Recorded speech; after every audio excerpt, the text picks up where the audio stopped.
o princípio da igualdade em todas as suas formas, seja na igualdade formal, seja na igualdade substancial, seja na igualdade de oportunidades, ele foi abraçado dentro da nossa Constituição de 88 e com esse reconhecimento explícito da igualdade de gênero. A Constituição sozinha, num passe de mágica, não tem condições de mudar séculos de opressão contra as mulheres em 35 anos.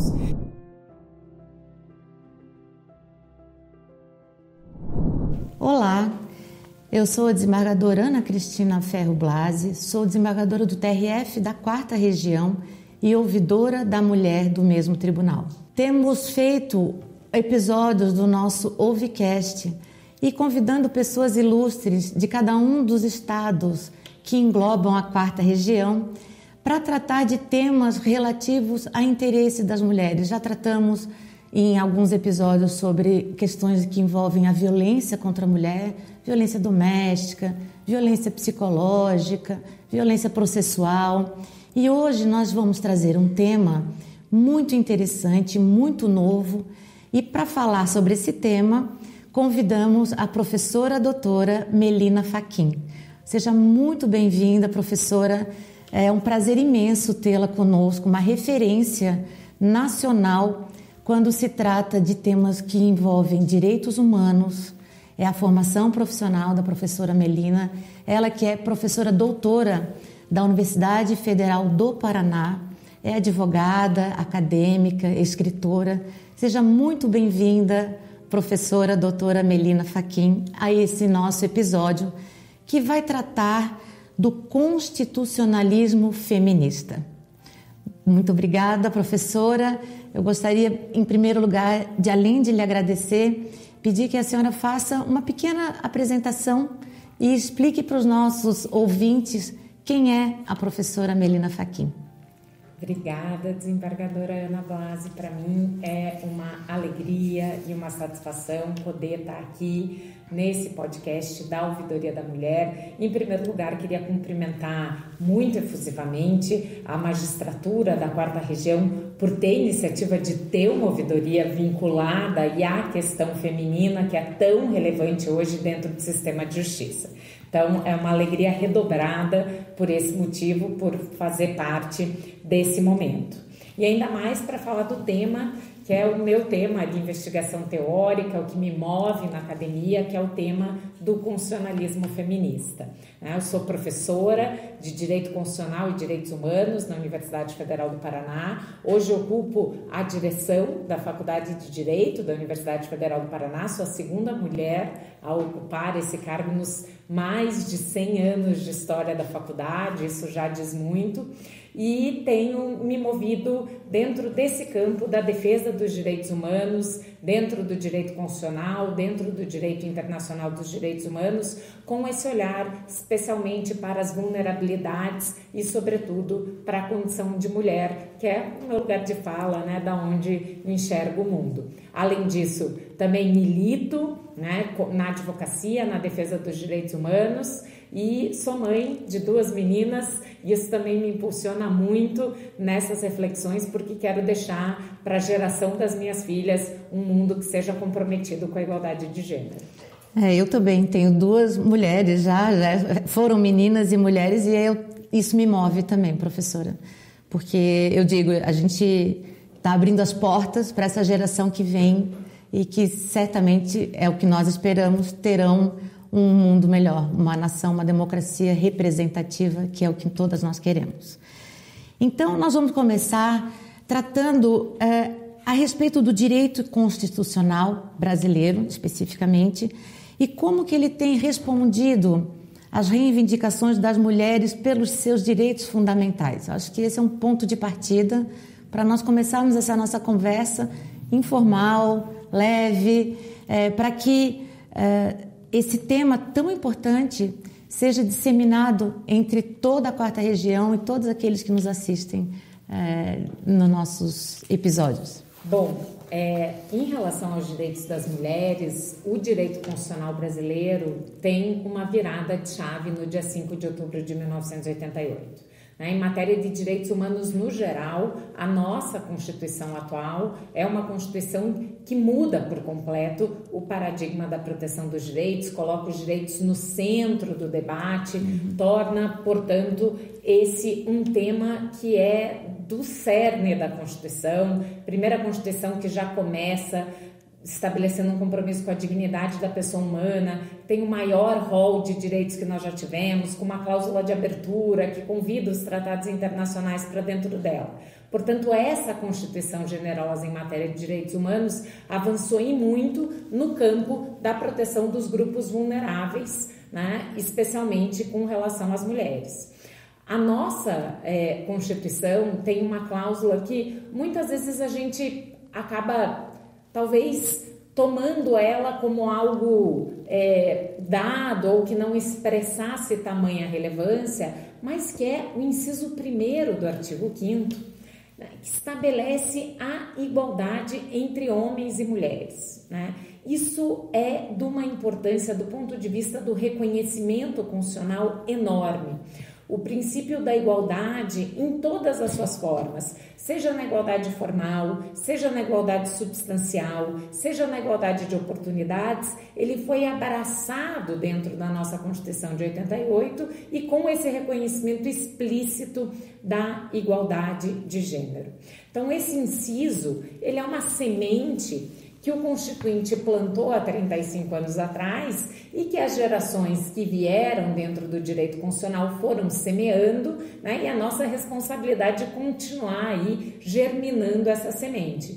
E a partir dele, nós vemos aí uma gama, né, de frentes que se abrem em relação à tutela das mulheres, seja no campo público, né? Então com a adoção, por exemplo, de normas bastante robustas para a defesa das mulheres em relação à violência, sobretudo a violência doméstica, que ainda é uma endemia no nosso país. Realmente. No campo público, para adoção de políticas públicas de ações afirmativas, né, seja nos concursos públicos, seja na promoção da magistratura, agora mais recentemente. E no campo privado também, né, que é um desafio. Então, a igualdade das mulheres, a questão salarial, as relações familiares, né? Então, esse germen, ele acabou frutificando, né, nas mais variadas legislações que temos, né, protetivas das mulheres. E, de fato, a nossa Constituição, com a sua generosidade, soube permear também a generosidade das normas infraconstitucionais. Portanto, do ponto de vista do paradigma normativo constitucional, acho que andamos muito bem nos últimos 35 anos. Obviamente que a gente sabe que entre a norma e a realidade existe, sem a menor dúvida, uma distância. Nós ainda vivemos num país profundamente violento, profundamente desigual. As mulheres ainda recebem menos para realizar os mesmos trabalhos, ainda são muito mais suscetíveis à violência doméstica, têm menos protagonismo na seara política. Nós sabemos de tudo isso, mas nós temos os antídotos normativos para mudar, né? São ferramentas que nos ajudam a construir uma outra realidade, e essa realidade desigual, ela é fruto de séculos de organização social. Portanto, para que citar o Drummond, né, os lírios não nascem das leis, então, obviamente, as leis sozinhas, a Constituição sozinha num passe de mágica não tem condições de mudar séculos de opressão contra as mulheres em 35 anos. E aí, se a gente olhar por esse prisma, fizemos bastante nos últimos 35 anos. Ai, que lindo! E, assim, outras questões vão surgindo à medida que nós vamos conversando. E eu tenho a impressão, e aí a senhora confirmará ou não, que o Sistema Interamericano de Direitos Humanos vem também como uma outra ferramenta importantíssima, os tratados internacionais, a questão da convencionalidade, para dar aos juízes, aos magistrados de maneira geral, essa ferramenta de atuação e perfectibilização na prática dos instrumentos constitucionais que nós temos e nos casos concretos, né? É fundamental. O constitucionalismo contemporâneo é um constitucionalismo que a gente chama de multinível. Ele não se encerra dentro das constituições. Ele se projeta para fora, no que a gente chama dos blocos de constitucionalidade, que significa na prática que a Constituição ela não é mais os 250 artigos da Constituição. O nosso próprio Constituinte lá em 1988 disse que a gente tinha que integrar dentro da Constituição também as normas internacionais de direitos humanos. E aí, obviamente, são as normas e o que as cortes internacionais dizem sobre essas normas. E na nossa região aqui, o sistema interamericano tem sido muito catalisador dessa mudança, sobretudo com relação à questão de gênero. Nós temos, e eu sempre cito as minhas alunas e os meus alunos, que acho que o caso mais exemplar em relação a esse diálogo multinível que fortalece a proteção das mulheres no direito interno é a Lei Maria da Penha.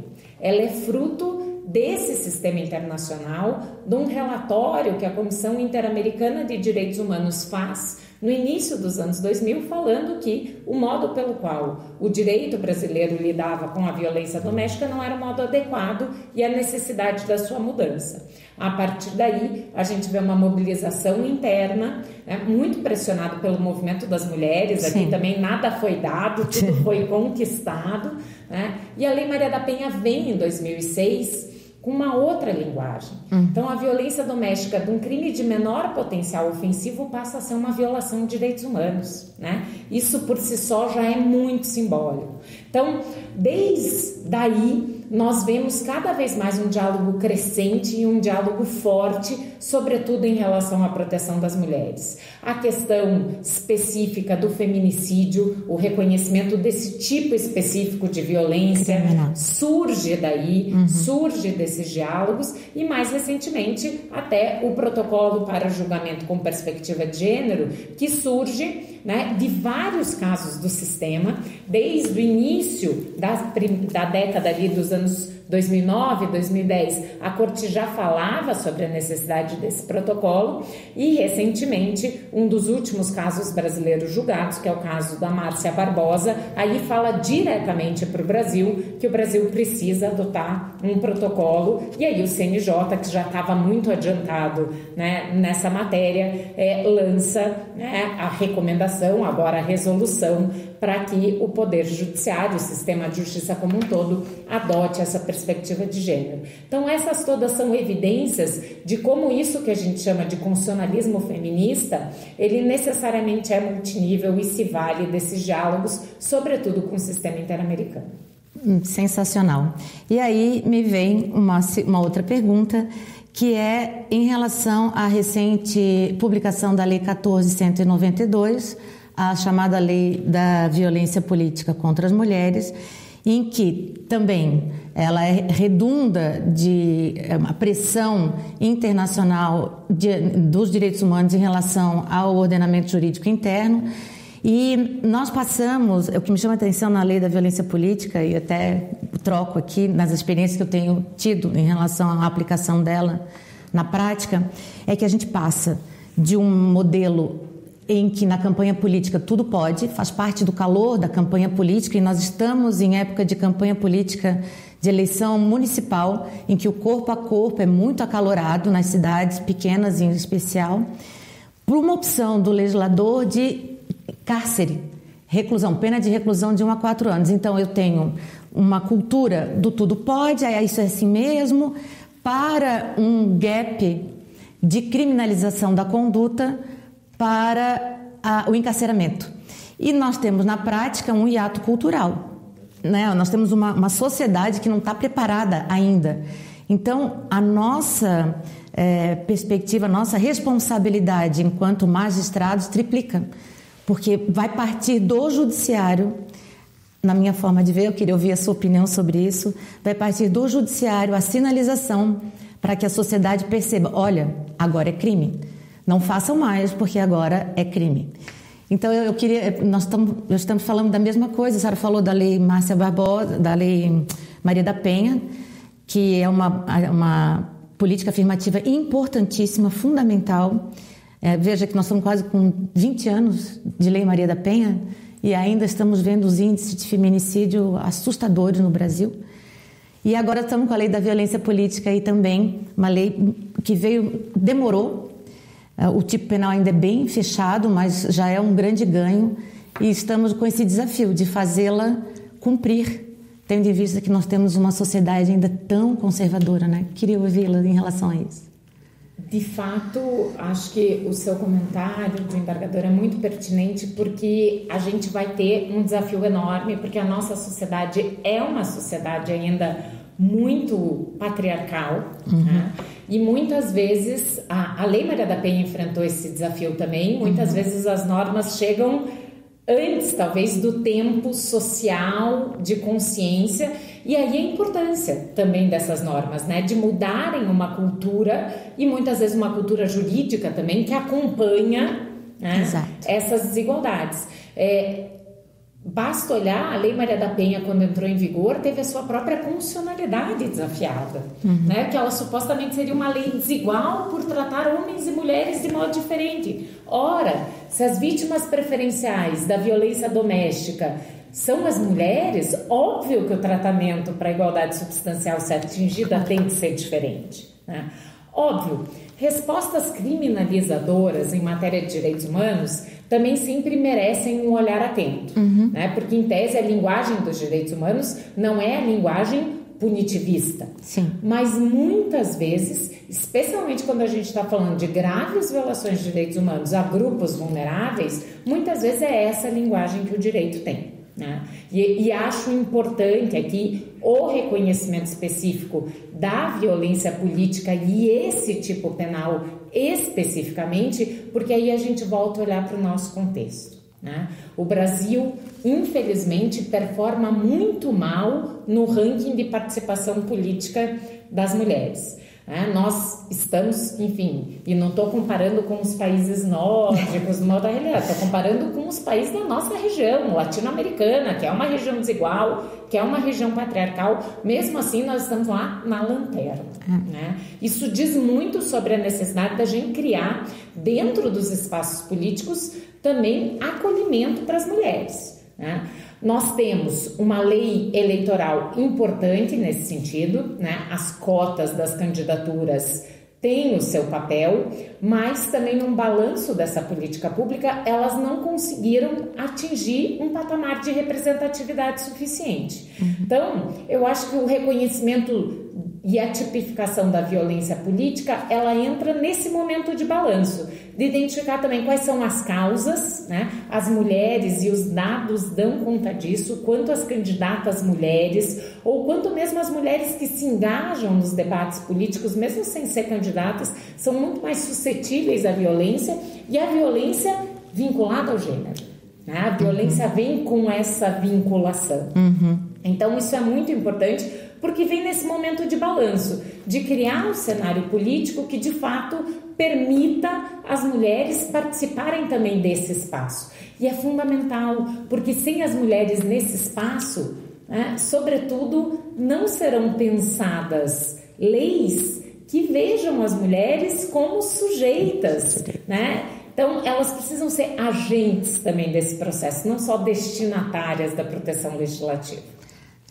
Perfeito. E a questão da violência, eu estou na ouvidoria da mulher do TRE também.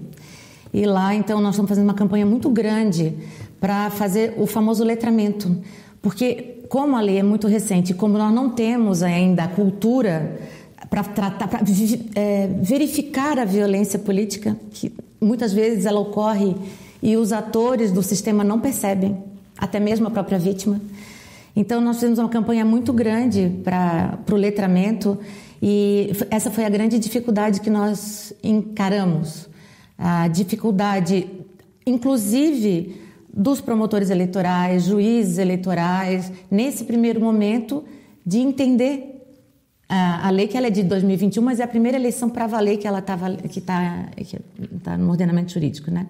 Mas voltando aqui, então, à questão do protocolo para julgamento sob a perspectiva de gênero. Por que ele é importante, na sua visão? Por que ele é tão comemorado entre os operadores do direito? O que é essa lente de gênero? Como é que ela se perfectibiliza na prática? Bom, eu queria dar um passinho atrás só para dar um pouco do contexto, né, de como surgem os primeiros protocolos. Então, o caso emblemático que a Corte Interamericana fala pela primeira vez da necessidade de se adotar no sistema judicial um protocolo de gênero é um caso de feminicídios em série no México, caso que ficou conhecido como caso Campo de Algodão ou Campo Algodoneiro. O caso se chama, o nome formal é González e outras versus México.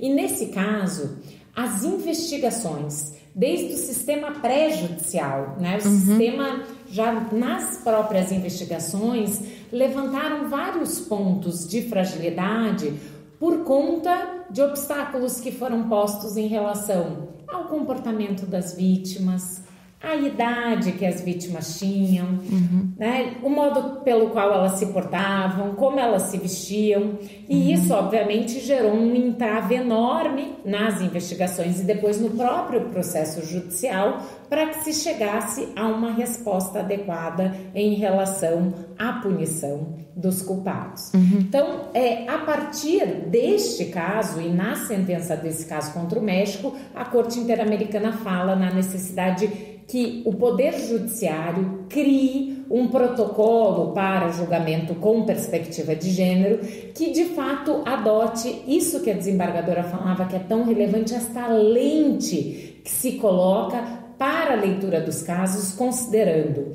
primeiro, a centralidade da posição das vítimas e a necessidade da sua proteção e não da sua revitimização, que é muitas vezes o que a gente vê, sobretudo nos processos criminais.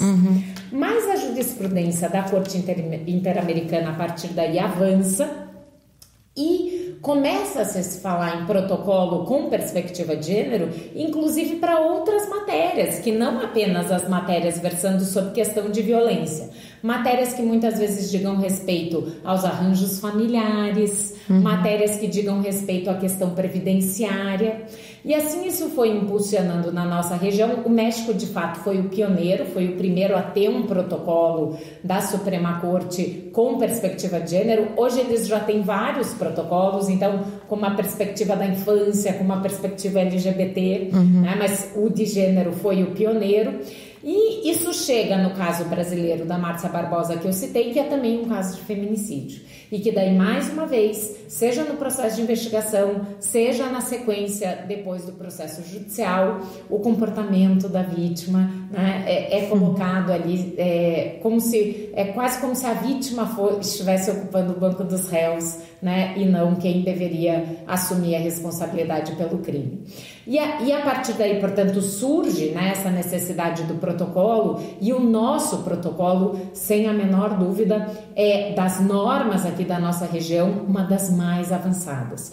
Porque, em primeiro lugar, ele se preocupa a fazer isso que a doutora falava que estão fazendo em relação à violência política. Ele faz o letramento.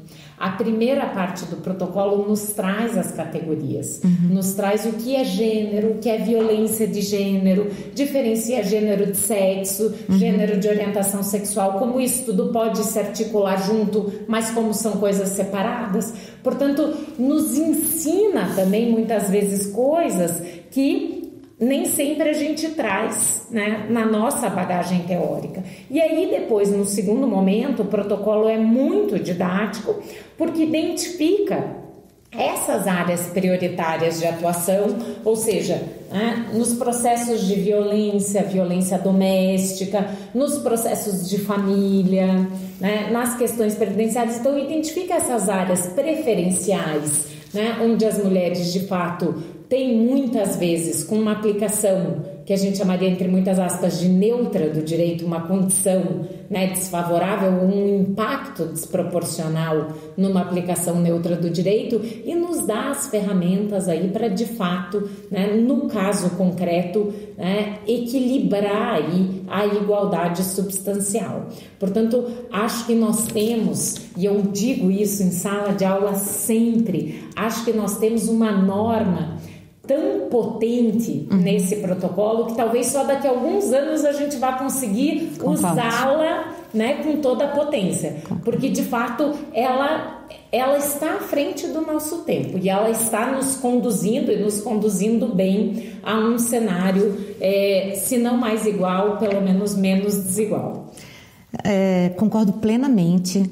A questão da Márcia Barbosa, eu acho que é importante explicar quem ela era, né? Talvez para que as pessoas entendam por que houve essa revitimização dela. Então, talvez a senhora possa explicar para mostrar por que a gente fala isso, né, em relação a ela. Eu conheci bem o caso da Márcia Barbosa de Souza contra o Brasil, porque esse caso, ele, além de trazer a questão de gênero, que é muito interessante, ele traz uma outra discussão do direito constitucional que é muito interessante, que é a questão das imunidades parlamentares. Eu ia chegar lá.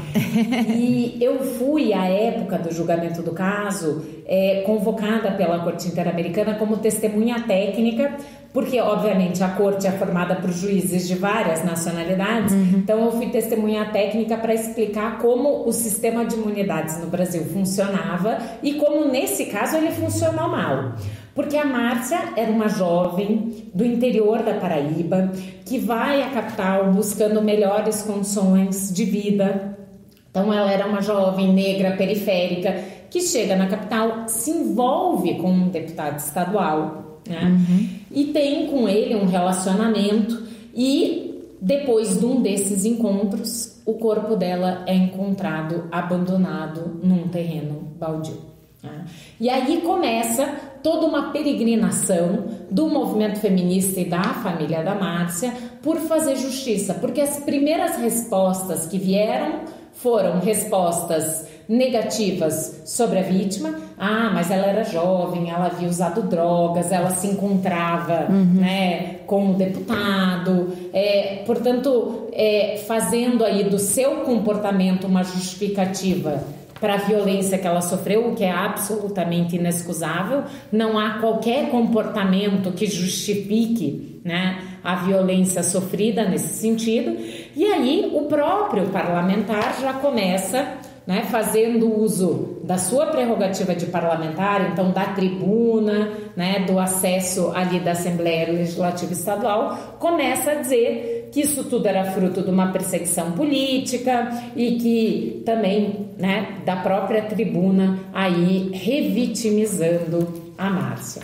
As investigações não avançam muito, até pelos entraves políticos, mas nós estávamos ainda no sistema constitucional anterior, que para que um deputado pudesse ser processado era necessária a autorização da casa. Depois veio a emenda constitucional 35 e mudou para a possibilidade da casa suspender o processo e não mais autorizar.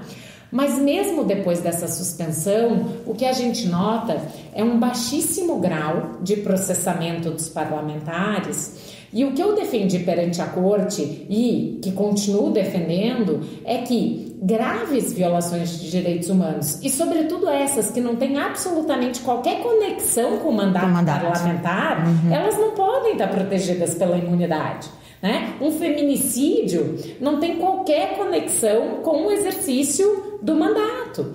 E, portanto, o sistema das imunidades ele serve para proteger a instituição, né? O parlamento, e não as pessoas, muito menos em hipóteses como essas. E, infelizmente, a gente vê que essa seara da política, né, e os parlamentos, eles ainda são muito intoxicados por violências de gênero, né? Infelizmente as notícias volta e meia dão conta, muitas vezes as próprias parlamentares nesses espaços sendo violentadas. Então aí tem um campo muito grande de interseção para pensar num guarda-chuva maior, não aí do tipo penal, mas numa categoria maior de violências políticas múltiplas que também precisam ser enfrentadas com essas lentes de gênero. Sensacional, e é o que eu digo, uma resposta vai a outra pergunta, e aí dessa sua resposta surgem duas. A primeira é na verdade um comentário sobre o caso Benebrioli, que também eu acho que vale uma pontuação nossa aqui. Se não me engano é o primeiro leading case do TRE do Rio de Janeiro ao julgar um parlamentar da Assembleia, um deputado estadual da Assembleia do Rio de Janeiro, em que na tribuna, na Assembleia, ele vilipendia e fala coisas horríveis de uma vereadora de Niterói, negra também, ela é trans, então ele fala impropérios contra ela, e aí numa quase cruzada da Procuradoria da República do Rio de Janeiro, com apoio do grupo de trabalho da Procuradoria da República, que acho que também a gente tem que enaltecer o trabalho que a Procuradoria da República está fazendo através da Raquel Branquinho, que é a coordenadora desse GT, a força do Ministério Público para buscar a primeira condenação criminal por violência política de gênero, e aí o veredito saiu em maio, se eu não me engano, 4-3, ainda numa maioria muito apertada, mas é um caso que eu acho que merece o nosso destaque aqui, já que nós estamos falando de caso, para que as pessoas possam entender do que nós estamos falando efetivamente, né? E aí depois eu quero o seu comentário sobre isso. Em relação à imunidade parlamentar, me parece que não só a imunidade parlamentar, né, professora? Qualquer garantia constitucional que, em tese, vilipendie ou que afronte qualquer direito assegurado às mulheres, aí quando nós falamos de gênero, e aí nós podemos falar também como é importante ler a Constituição sob a perspectiva de gênero, não só a imunidade parlamentar, mas qualquer garantia que possa ser relativizada quando se fala em perspectiva de gênero. Talvez também fosse importante ouvir a sua opinião, pontuar um pouquinho sobre isso.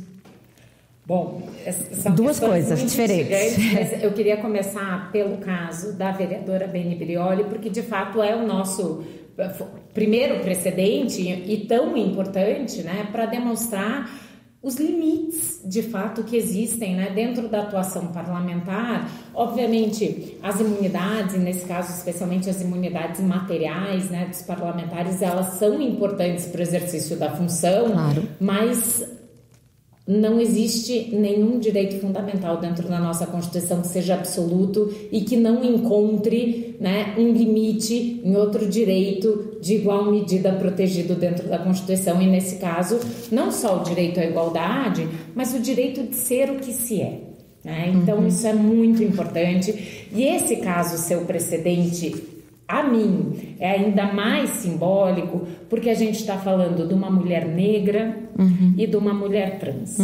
E isso é muito importante porque também o nosso protocolo para julgamento com perspectiva de gênero abarca essa dimensão das interseccionalidades. Estava aqui.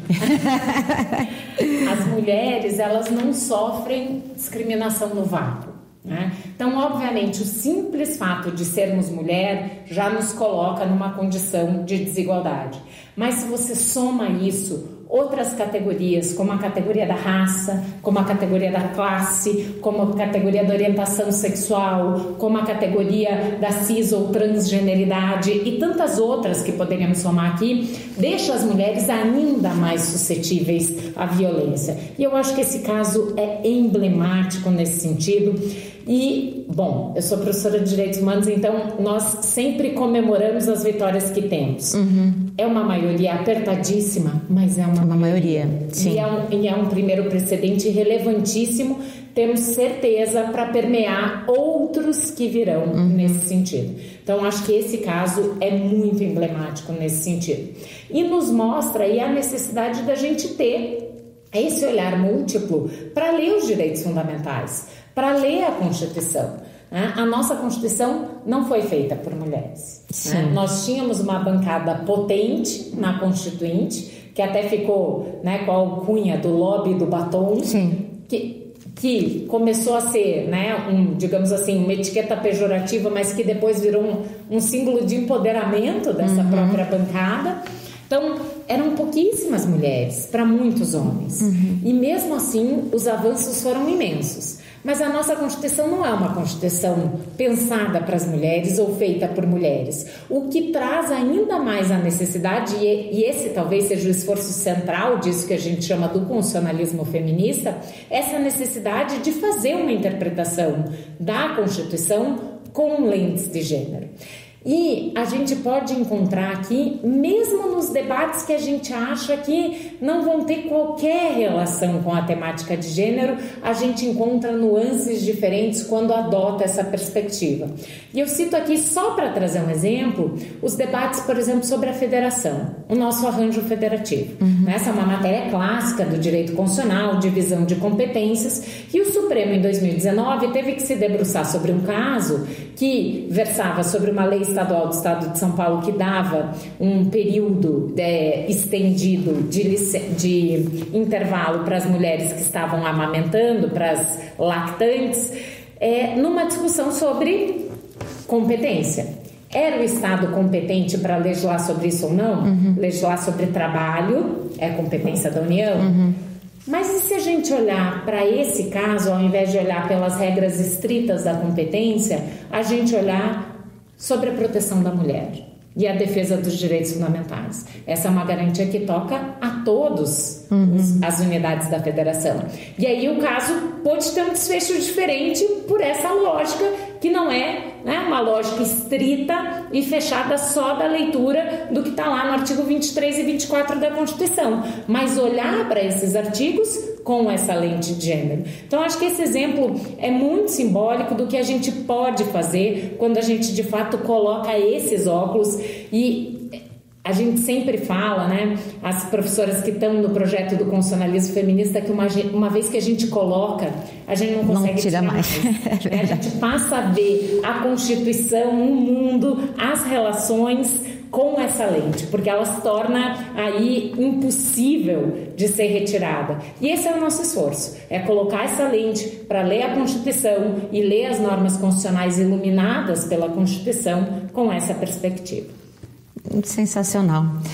Eu acho que nós falamos muitas coisas interessantes aqui, mas especialmente vou pontuar uma frase sua que quando fala na igualdade, o direito de reconhecer o outro, o direito de ver o outro com as suas peculiaridades, com o seu standard subjetivo e respeitar, que é a grande dificuldade que nós estamos hoje nesse diálogo, quando se fala em discurso do ódio e essa tristeza que nós estamos vendo acontecer em relação à liberdade de expressão, enfim, tantas outras coisas que mostra que nós não estamos conseguindo nos respeitar e respeitar as diferenças.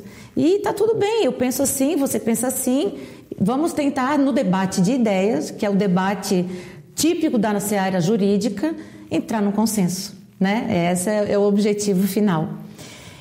Eu também gostaria de lhe perguntar, porque eu sei que a senhora participou disso ativamente também, sobre essa resolução do CNJ recente que trouxe a novidade para a magistratura das listas alternadas para promoção por merecimento.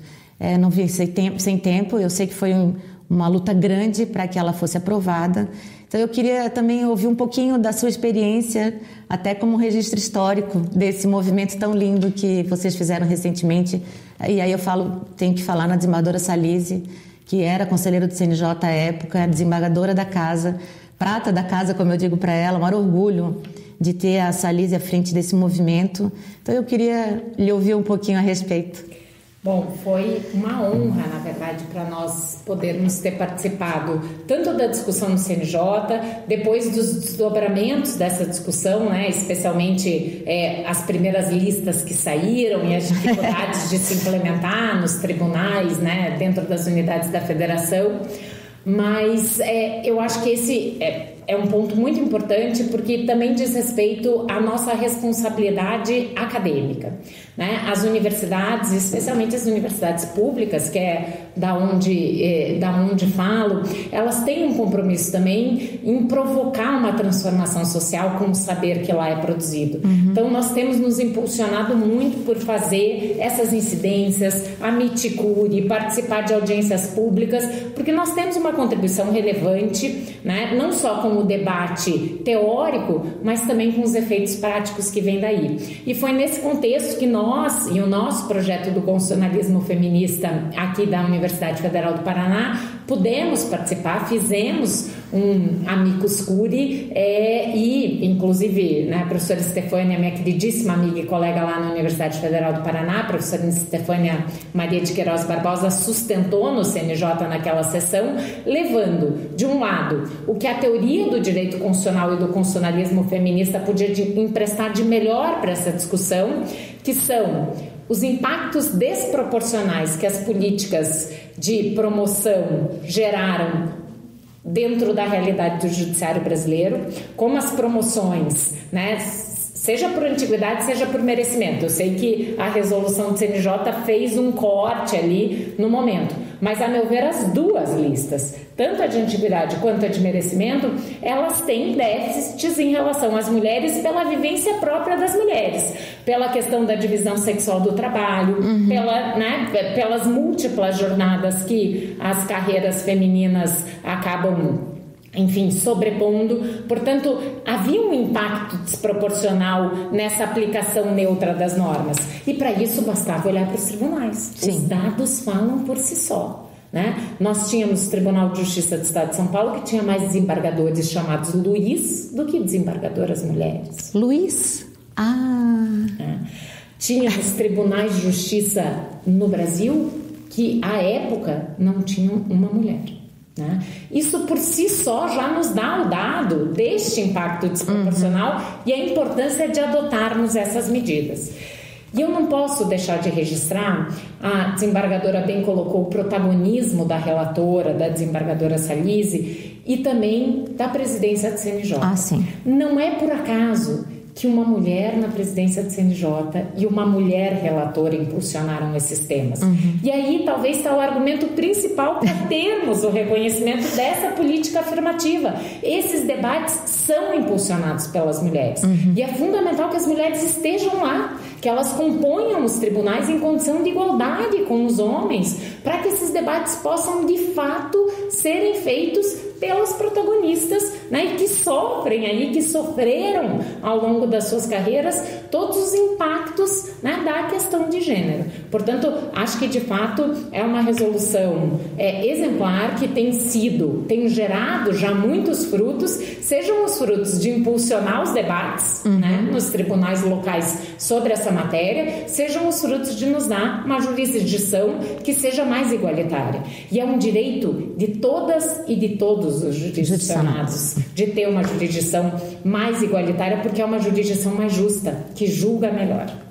E aí eu acho que a gente chega numa questão final, para nós arrematarmos tudo isso, que é a comprovação de que a representação feminina, seja ela no judiciário, seja ela no espaço público, nos parlamentos, ela traz, na verdade, ao fim e ao cabo, decisões mais justas, decisões mais igualitárias, porque pela representatividade, porque nós vamos ter nos parlamentos, no judiciário, em todos os espaços de poder, uma fração da sociedade.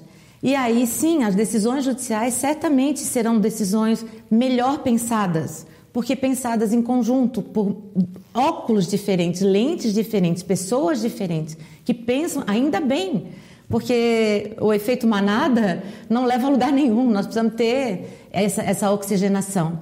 Né? Então, professora, eu gostaria assim, uma última palavra para nós encerrarmos essa tarde maravilhosa aqui no Paraná. É importantíssimo nós darmos o protagonismo para todos os intelectuais que formam a quarta região. Nós temos pessoas sensacionais, tanto no Paraná, quanto em Santa Catarina, quanto no Rio Grande do Sul. Então, esse é um espaço que está aberto para essa conversa, né? Uma conversa importante, uma conversa, mas ao mesmo tempo leve, né? Uma conversa que só nos instiga a continuar ainda mais. Então, uma última palavra da senhora. A minha última palavra é de gratidão, né? De poder estar aqui nesse espaço, debatendo esses temas, que, como disse, são os temas que me movem teoricamente, mas também são os temas da minha existência. E a minha última palavra é, na verdade, uma palavra de convite para todas e todos se engajarem nesses debates, porque muitas vezes, isso dentro do constitucionalismo feminista nós encontramos, né? Muitas vezes a gente vê uma resistência, né? Uma resistência, primeiro, das pessoas se engajarem, mas sobretudo dos homens se engajarem. Né? Então, esse debate, sem a menor dúvida, é um debate sobre mulheres que tem que ser feito por mulheres, mas não só. Ele é um debate de todas e de todos que apostam na igualdade. Então é fundamental que a gente tenha aliados, que a gente tenha parceiros e muitas vezes parceiros e aliados que estejam dispostos a cortar na própria carne, né? Entender que a próxima vaga, por exemplo, não será a sua e sim de alguém que venha pela lista, né, específica da cota de gênero, porque isso gera de fato resultados melhores para a coletividade. Isso não significa ser parcial, isso não significa, né, corromper aí qualquer dos parâmetros da boa aplicação do direito. Ao contrário, isso só aumenta o debate, a oxigenação de ideias, que torna a prestação jurisdicional, os debates acadêmicos, as discussões jurídicas, né, ainda melhores e mais qualificados. Então, a minha última palavra final, junto com a gratidão de poder estar aqui, é esse convite, que todas e todos se engajem nessa pauta, que é a pauta da nossa Constituição, que é a pauta da igualdade. Lindo demais. E eu encerro dizendo que eu gosto muito de ler e reler o preâmbulo da Constituição Federal. Ele é sempre esquecido porque ele tem um conteúdo político e não de norma programática. E aí eu fui fazer uma palestra também há pouco tempo e fui reler o preâmbulo da Constituição diretamente no site do Supremo e vi um julgamento recente do ministro Fachin, em que ele trata, é um recurso em habeas corpus, não vou lembrar o número agora, mas em que ele trata da aplicação do ANPP, o Acordo de Não Persecução Penal, e no final ele fala sobre o preâmbulo da Constituição e no final ele fala uma frase que, se eu não me engano, é mais ou menos isso, que se nós não tomarmos essas medidas sobre as quais nós estamos falando aqui agora, nós teremos no Brasil, eu achei isso muito lindo, uma perversa hierarquia de direitos humanos. E eu achei essa frase final, eu acho que é isso, ou de direitos fundamentais, mas eu achei assim de um impacto que me calou fundo. Então eu encerro em homenagem a ti, vou te chamar de tu, que a gente fala tu, especialmente com essa frase, agradecendo demais ter aberto um espaçozinho na sua agenda para estar aqui conosco. E aí, com isso, nós chegamos ao fim de mais um episódio do nosso Ouvicast, agradecendo mais uma vez a presença da nossa convidada, a presença de todos e já convidando para o próximo episódio, que está no forno para ser lançado provavelmente em dezembro ou depois do recesso forense, em fevereiro, provavelmente, um episódio muito especial. Nós estamos tratando com a nossa convidada também. Espero que dê certo e que vocês estejam todos conosco nesse próximo episódio nos nossos canais YouTube e Spotify. Muito obrigada, muito obrigada.